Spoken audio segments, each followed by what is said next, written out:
Bonjour, j'espère que tout fonctionne pour tout le monde, que vous nous entendez bien. Merci d'être là. Bienvenue au webinaire de Montréal Métropole en santé qui va porter sur l'enquête Topo 2017 qui a été menée par la direction de la Direction régionale de santé publique. Cette enquête visait à produire un portrait des jeunes Montréalais de sixième année. Les résultats globaux de cette enquête sont disponibles depuis plus d'un an maintenant, mais aujourd'hui, la présentation va porter sur les portraits par arrondissement. Donc, je suis Erika Salem, agente de programme pour Montréal Métropole en santé. Montréal Métropole en santé, aussi connue sous l'acronyme MMS, est une table intersectorielle régionale sur les saines habitudes de vie. Donc, il s'agit d'une entente multipartite entre la Ville de Montréal, la Direction régionale de la santé publique, le MAPAC et M361, que l'on connaissait sous le nom de Québec en forme jusqu'à tout récemment. Donc, pour rapidement, Montréal Métropole en santé, qu'est-ce que c'est? C'est une entité qui soutient deux mobilisations. Le Conseil du système alimentaire montréalais ainsi que Montréal physiquement active. Le but de ces mobilisations-là sont de renforcer la concertation et favoriser le maillage entre les acteurs issus du milieu politique, institutionnel, universitaire, communautaire et économique. Donc, concertation et maillage. Favoriser des projets régionaux structurants qui favorisent les saines habitudes de vie chez les Montréalais. Et puis, troisièmement, faire connaître à la population et aux décideurs les enjeux, défis et réussites liés aux saines habitudes de vie. Donc, aujourd'hui, l'activité de webinaire se situe dans notre troisième axe d'action, soit assurer la diffusion d'informations pertinentes pour le développement de la collectivité. Merci d'être présent aujourd'hui et d'avoir à cœur la mise en place d'environnements favorables aux saines habitudes de vie chez les Montréalais. Aujourd'hui, nous avons la chance d'avoir Mme Vicky Springman, qui est co-auteur de l'enquête Topo.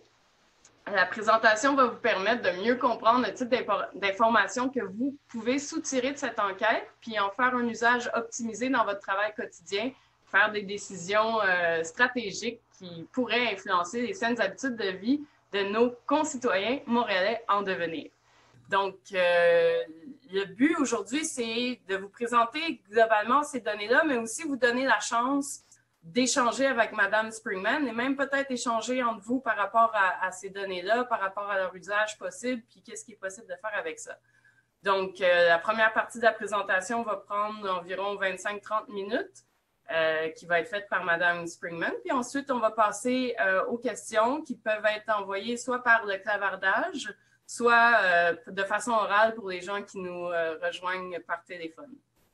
Donc, voilà, on va vous partager l'écran maintenant. S'il y a quoi que ce soit, n'hésitez pas à nous écrire par clavardage. On va essayer de rester à l'affût de ce qui se passe. Voilà. Donc, allons-y. Puis ici, on part. Et on va remonter à la fin, oui. On va commencer par le début, ça va aller mieux. Voilà.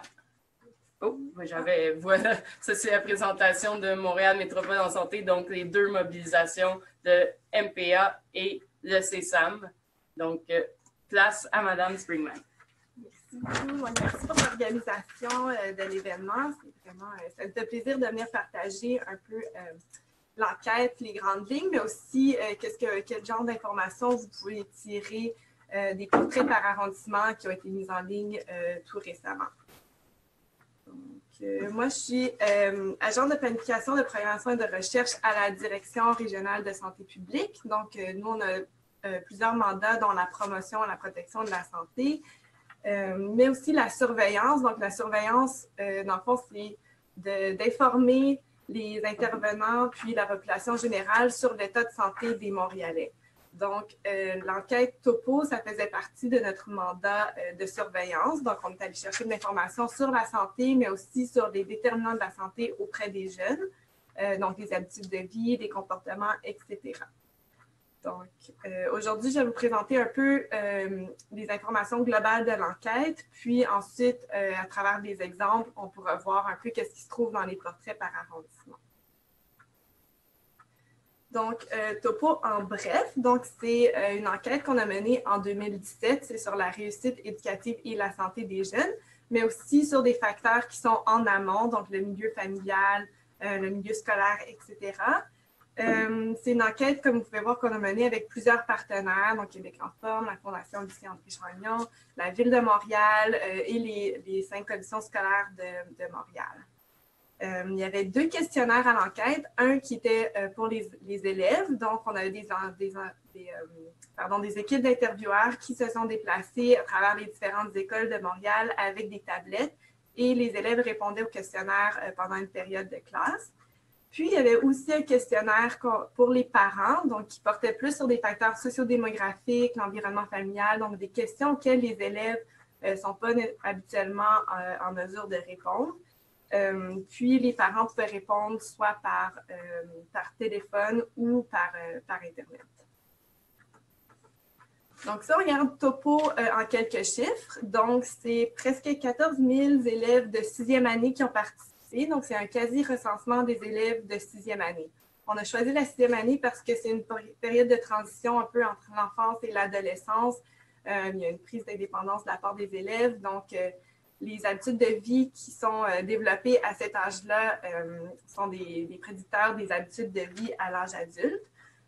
Donc, 13 380 élèves qui ont participé dans 300 écoles et dans 700 classes. Donc, ça incluait les écoles privées, publiques, anglophones et francophones de l'île de Montréal. Donc, on peut voir dans la carte tous les différents points. Ça représente les écoles qui ont été sondées. Et il y a aussi presque 8 000 parents qui ont répondu, soit par web ou par téléphone. Donc, en gros, ça représente 83 % des élèves montréalais et 49 % des parents, donc presque la moitié. Pardon.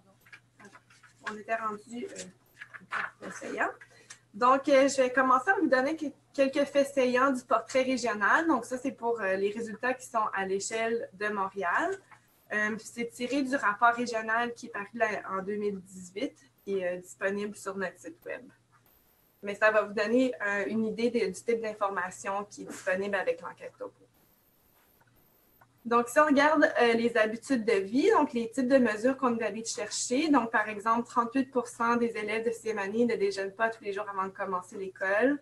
62 % ne mangent pas les 6 portions de fruits et légumes par jour qui sont les recommandations.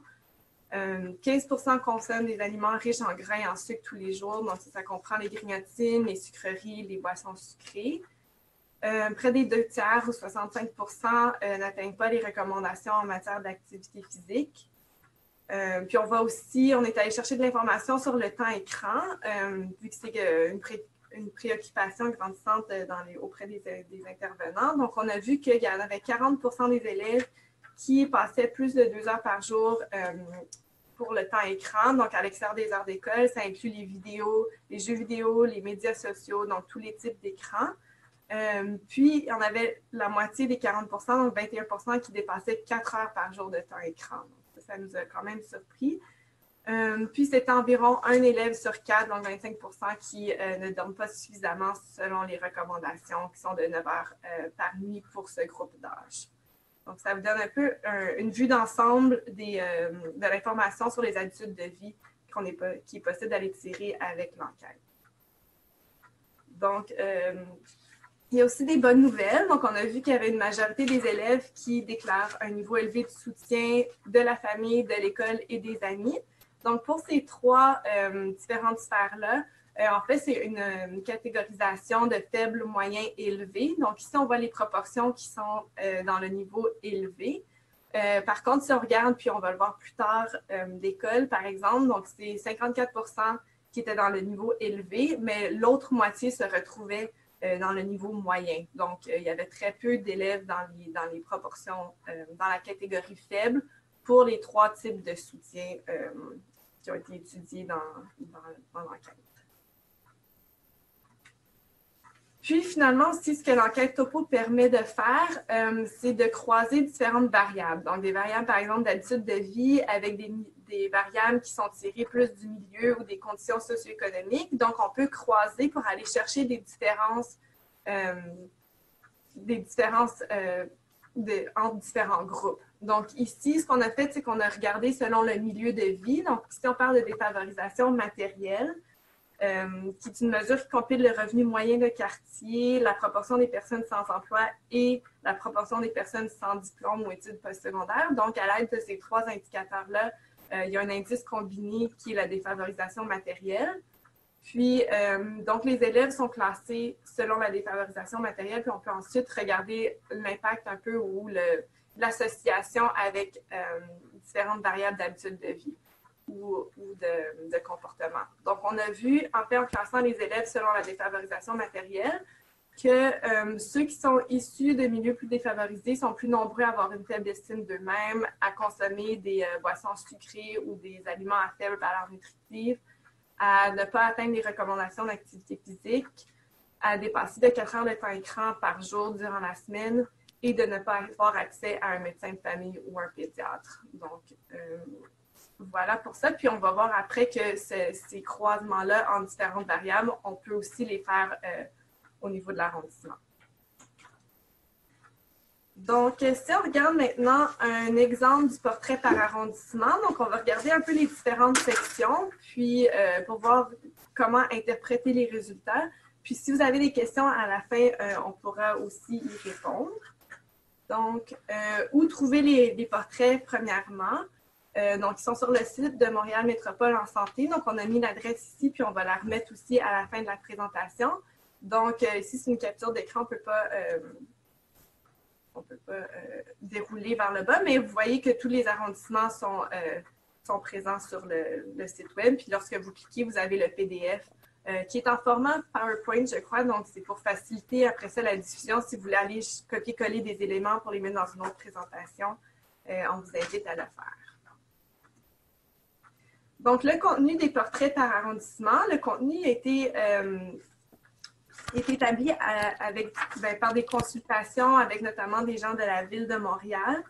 Donc, c'était d'essayer de voir un peu les priorités des arrondissements. Puis, qu'est-ce qui est ressorti, c'est que c'était les caractéristiques socio-démographiques, l'environnement social, donc familial, scolaire et des amis, tout ce qui touche les habitudes alimentaires et l'activité physique, puis aussi les risques de décrochage scolaire. Puis, à la fin de chaque portrait, pour chaque arrondissement, vous allez avoir des faits saillants qui reprennent un peu les indicateurs, puis qui met l'emphase sur les différences entre l'arrondissement et le reste de Montréal. Donc, si on commence avec les caractéristiques socio-démographiques, donc ce que vous allez retrouver dans les portraits, il y a la composition de la famille, la scolarité et l'emploi des parents, l'insécurité financière, la défavorisation matérielle et le statut d'immigration. Donc, c'est surtout des variables qui sont tirées du questionnaire des parents.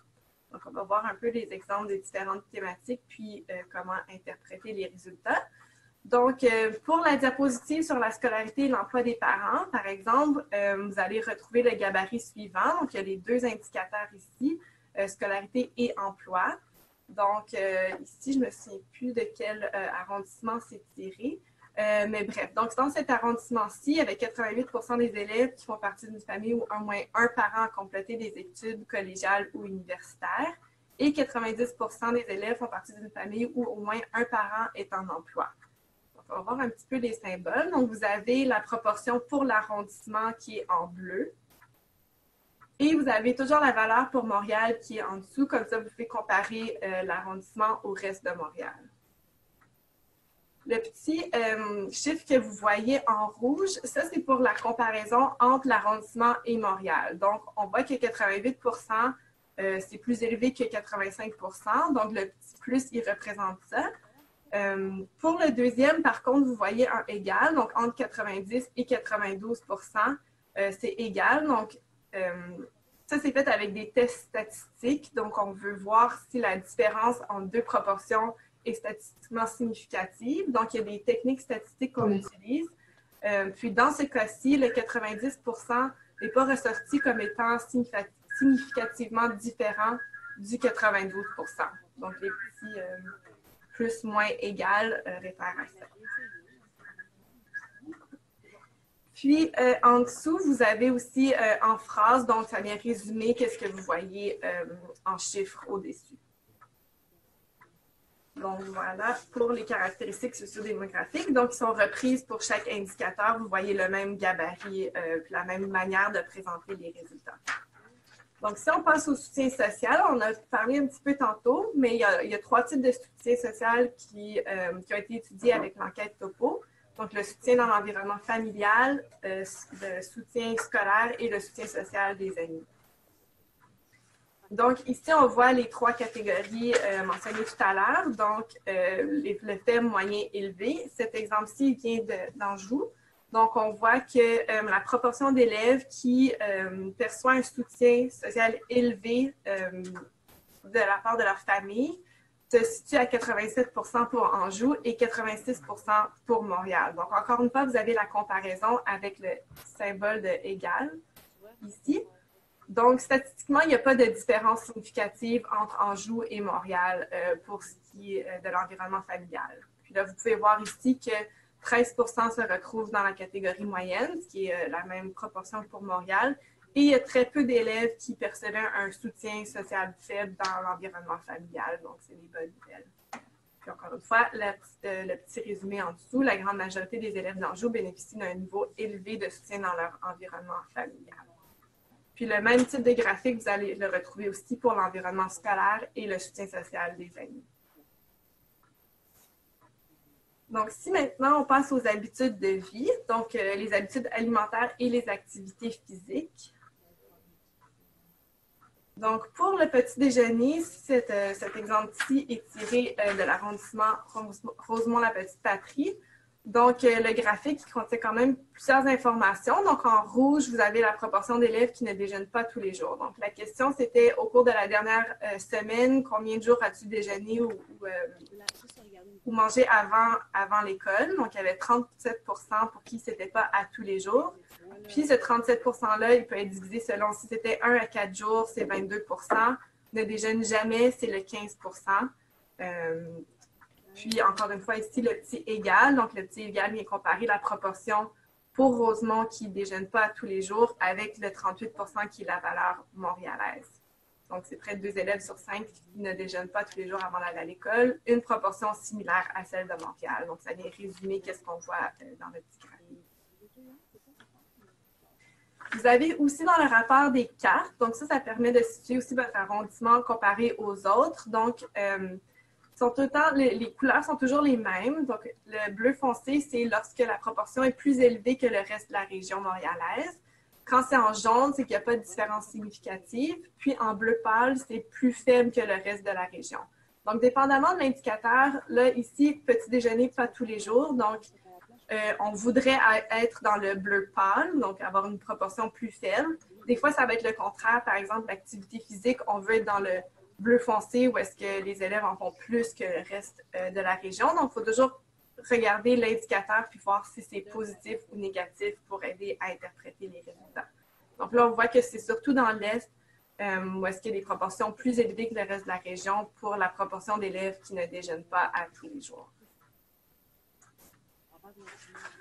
Ensuite, on a des croisements. Donc, les croisements sont faits, par contre, pour l'échelle de Montréal. Donc, c'est indiqué en haut ici. À l'échelle de Montréal, on a croisé la variable ne déjeune pas tous les jours avec différentes caractéristiques des élèves. Donc, on a premièrement croisé selon le sexe, donc garçon-fille. Puis, on voit qu'à Montréal, la proportion de filles qui ne déjeunent pas tous les matins est supérieure à celle des garçons.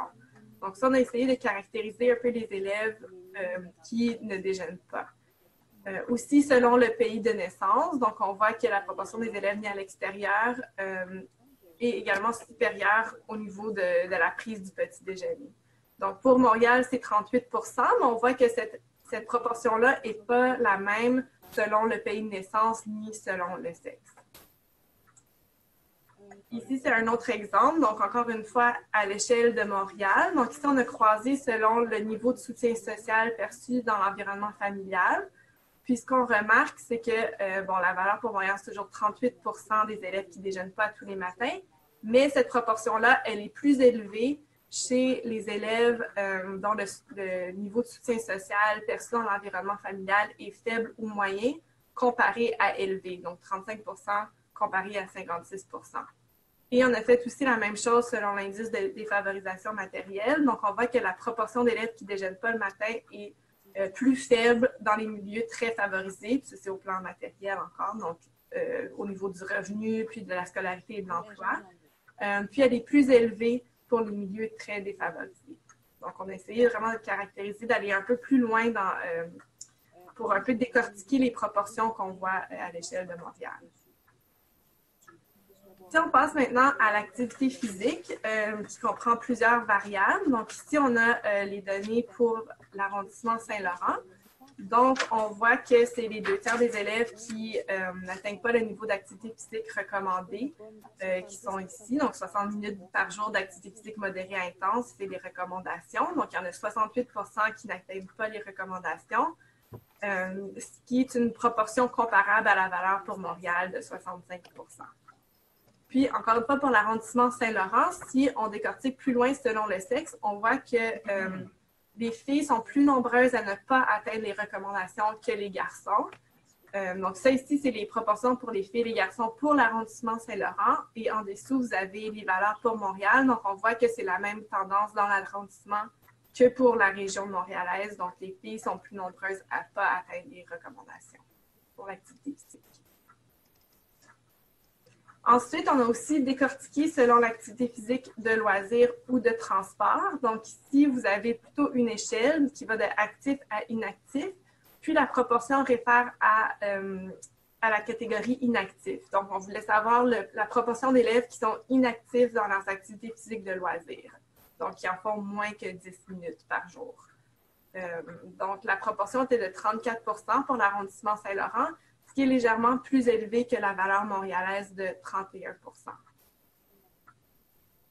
Puis, on a la même chose aussi pour les activités physiques de transport. Donc, il y en a un petit peu plus de la moitié, donc 52 qui sont inactifs dans leurs activités physiques de transport.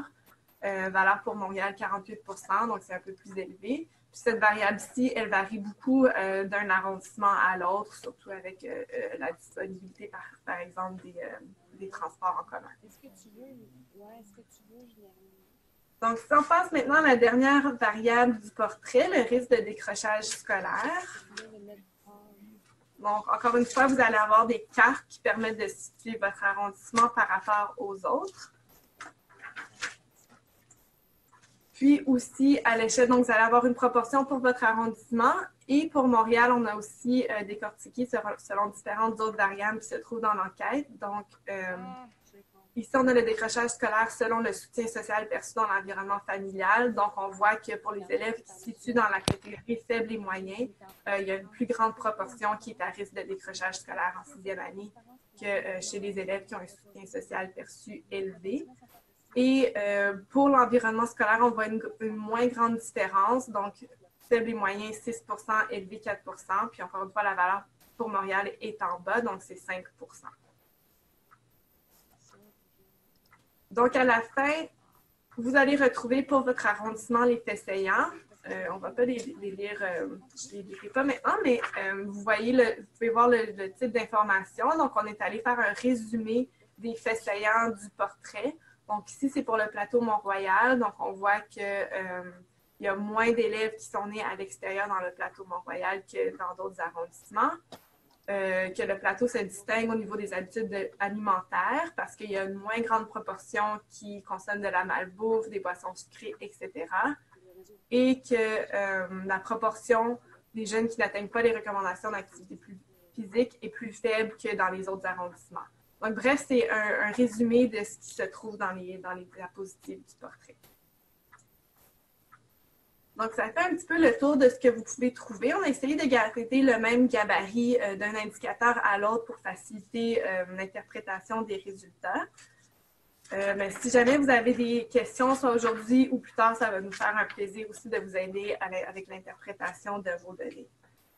Aussi, je voulais présenter quelques autres productions qui sont disponibles si vous souhaitez avoir plus d'informations.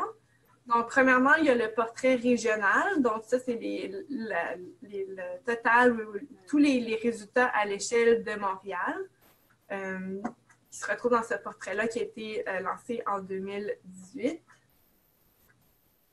Ensuite, il y a des portraits thématiques. Donc, il y en a un ici à gauche. On voit que celui-ci vient de sortir le mois passé sur les écrans et la santé de la population à Montréal.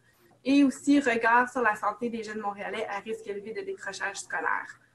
Donc, c'est des publications qui contiennent des données topo, mais aussi, lorsqu'il y a d'autres informations disponibles, on essaie de les mettre aussi. Donc, par exemple, pour le risque de décrochage scolaire, il n'y a pas seulement des résultats de l'enquête topo, mais aussi de l'enquête québécoise sur la santé des jeunes secondaires qui a été faite la même année. Donc, vous pouvez avoir une comparaison entre les élèves de 6e année et les élèves du secondaire. Puis, vous avez les chiffres clés qui sont un condensé d'informations, je dirais. Donc, pour chaque arrondissement, on a produit un chiffre clé. Donc, ils sont disponibles à l'échelle des CLSC, mais aussi à l'échelle des arrondissements. Ils sont disponibles sur le site web de l'EMIS, donc l'Espace montréalais d'information sur la santé, qui est le site web de la Direction de santé publique.